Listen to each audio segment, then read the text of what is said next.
Hi, I'm Jay Christian Adams. This is the Protecting Your Vote podcast from the Public Interest Legal Foundation. We do election integrity and all things voting, and we most of all want to protect your vote.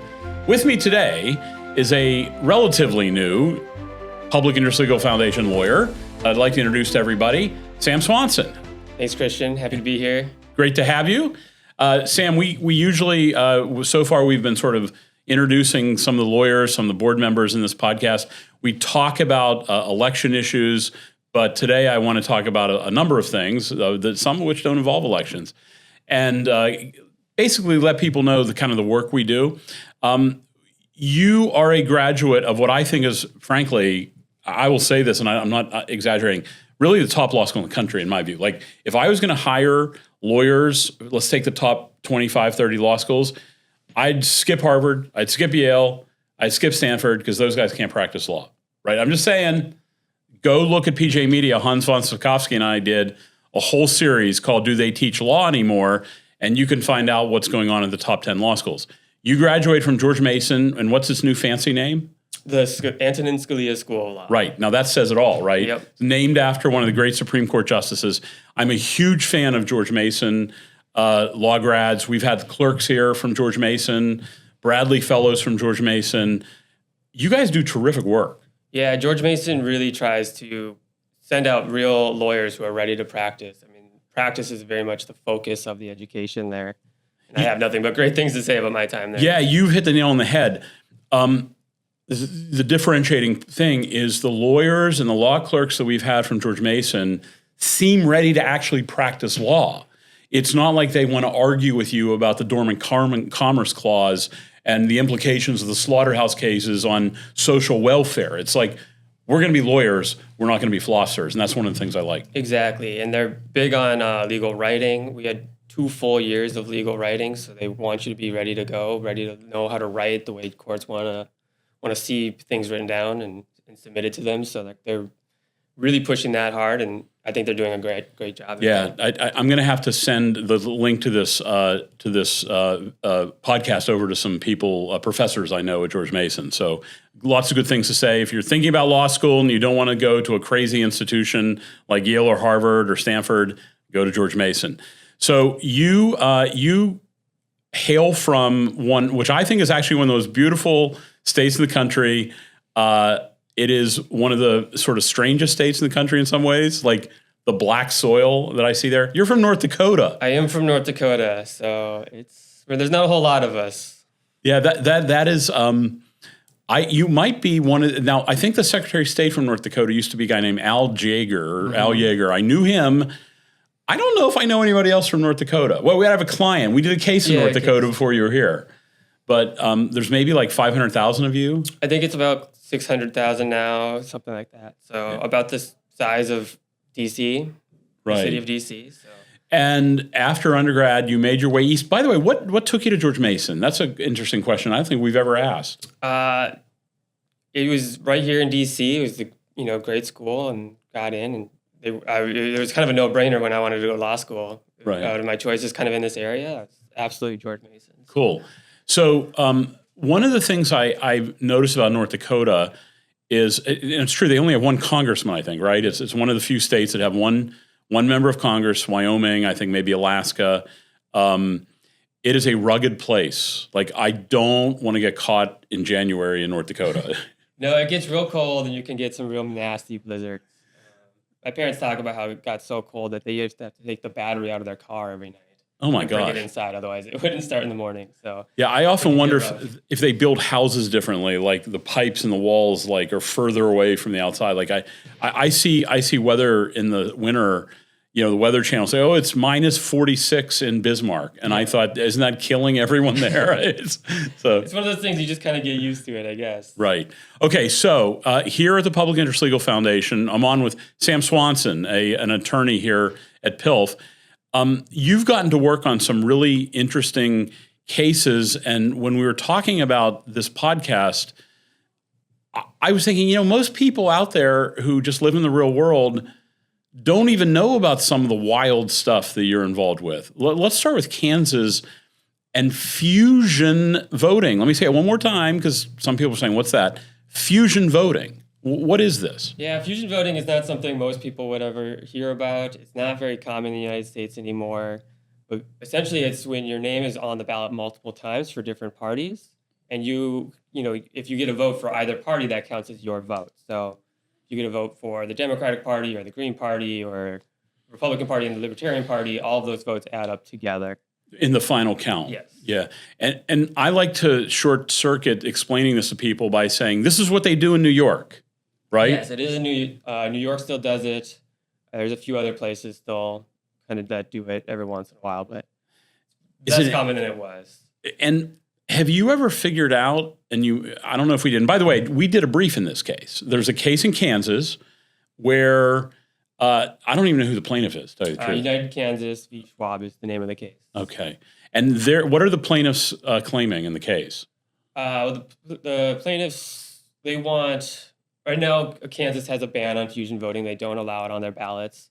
The allegation is that is in violation of the Kansas Constitution, and it violates sort of their free speech rights to be on the ballot multiple times. And Public Interest Legal Foundation did an amicus brief in this case, yes. And we're on which side? We sort of supported the idea that there's not really a right to be on the ballot multiple times, which kind of echoes the thought this has been rejected by federal courts. It's been rejected by state courts, kind of countrywide. Does this have some sort of origin story, like out of I don't know, like progressive politics of the early 20th century? I mean, where's this coming from? Have you ever figured this out? Because I haven't. We should have talked about this before the podcast. Sort of a product of the Gilded Age, sort of a long time ago. It used to be a lot more popular. Some people see it as a moderating factor. You get more third parties who get, some sway in elections, but I think the studies really don't bear that out, and it just gives parties more control over who gets to run in the election. Did you find or put in the brief, I think so, some wild stories out of New York that use fusion voting? Like, was there criminal behavior or something? I can't remember what the particulars were. There's sort of some criminal behavior aspects of it. A lot of abuse by the parties, trying to get your candidate on multiple parties' ballots so that you can really do better than you're supposed to. So it's really a way of party control over the election. Interesting. So anyhow, Public Interest Legal Foundation filed a brief opposing the constitutional right to have fusion voting in Kansas. That case is United Kansas versus Schwab, Secretary of State of Kansas. And we're on the side of the Secretary of State. Now, before we turn to another hot-burning, wild election issue, which, by the way, I'll tease, you don't have a right to a secret ballot if you're in Texas. We'll get to that in a second. I want to take up something that, for me, is almost just as important. And that's a tradition in my house every 4 years of watching curling. Now, I have started watching curling in off cycles with aren't on the Olympics. You know something about curling. Yeah, I curled all through high school and college. So. That's incredible. Yeah, it's a fun sport. It's an easy sport to get into if there's a curling rink around. They're very welcoming to new people that just want to give it a shot and try it.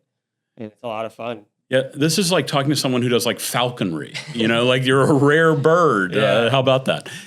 So those of you who don't watch the Winter Olympics, curling is this. It's like bowling on ice, sort of, but that's overstating it.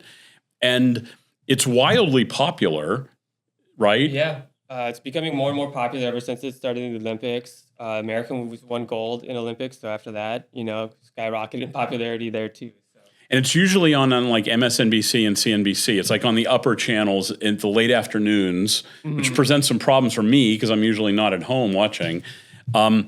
We have a case in Utah, Salt Lake City. We filed a case in June. It's to get transparency in the voter rolls in Utah. When I was there, I talked to some people because the Olympics are coming back to Salt Lake City. Right. I think in 32. No, it's in 30 maybe. I can't remember, but it's soon come back. They are moving the curling from I think Ogden. The Ogden Ice Sheet was the name to Salt Lake City because of its popularity. They want a bigger venue. Yeah. If they have a nice rink there, or if they're going to build a rink, I'm not sure, but.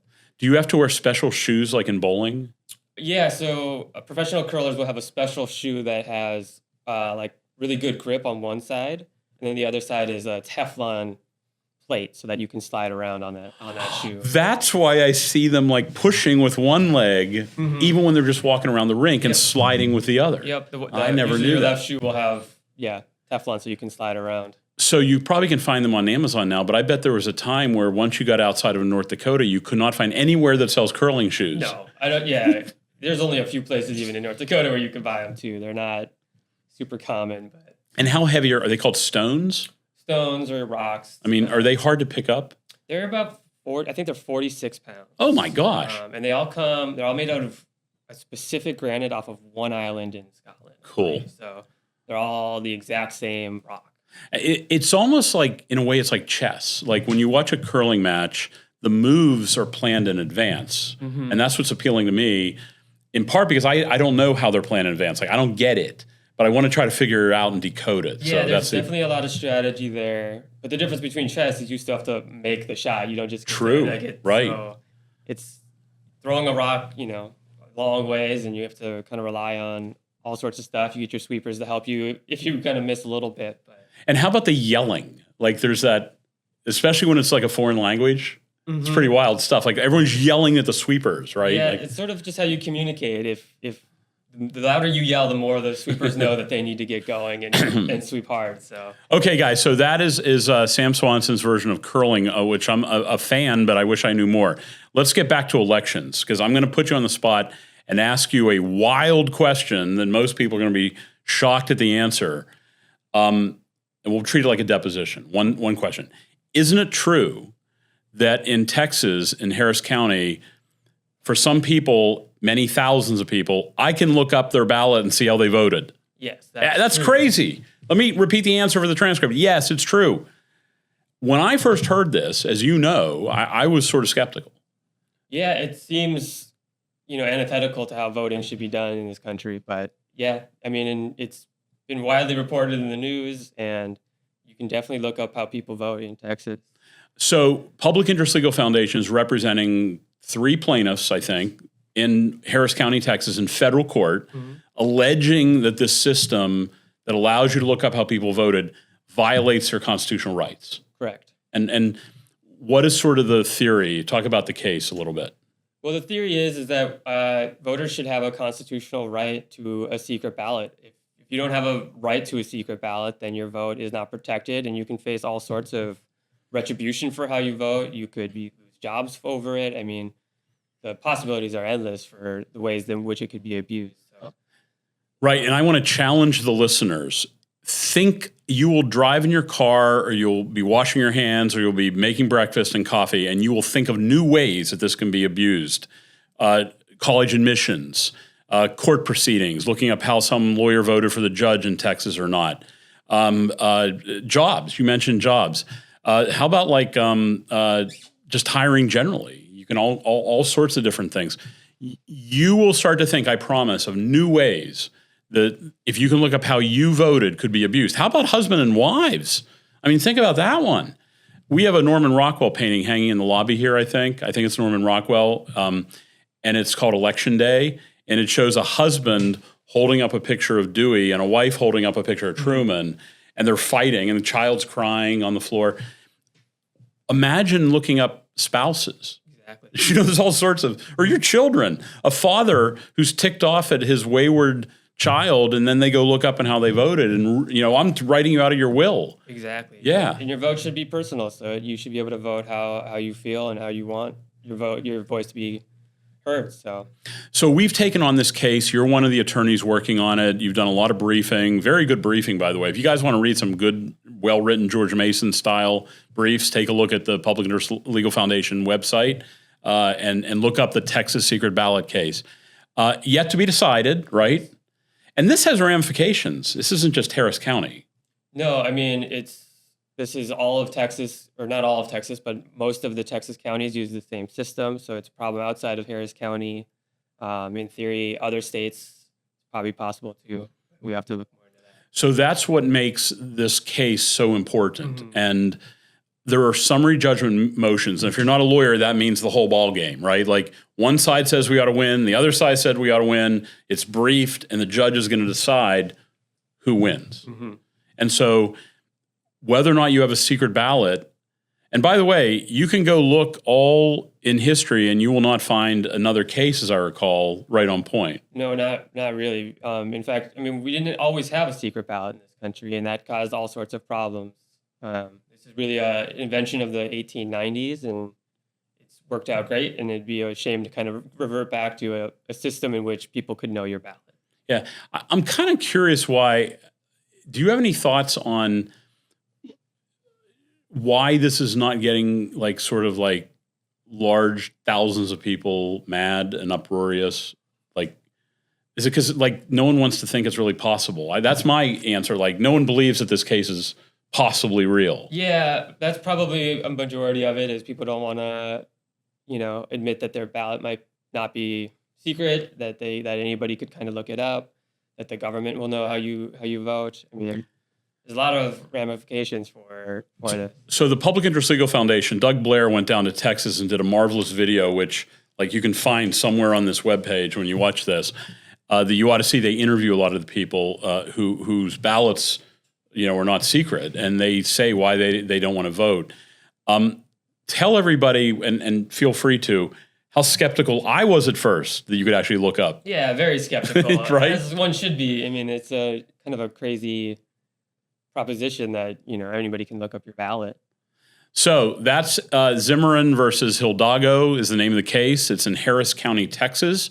The Public Interest Legal Foundation is trying to fight to defend the secret ballot. Who thought we'd be here on that issue, right? There's so many other issues related to election integrity. You never thought that whether or not your ballot is secret would be hanging in the balance like it is in federal court in Texas. Listen, Sam, thanks for stopping by for Protecting Your Vote. Yeah, thanks for having me. It's great to have you. We're going to make sure the curling community sees this video. Absolutely.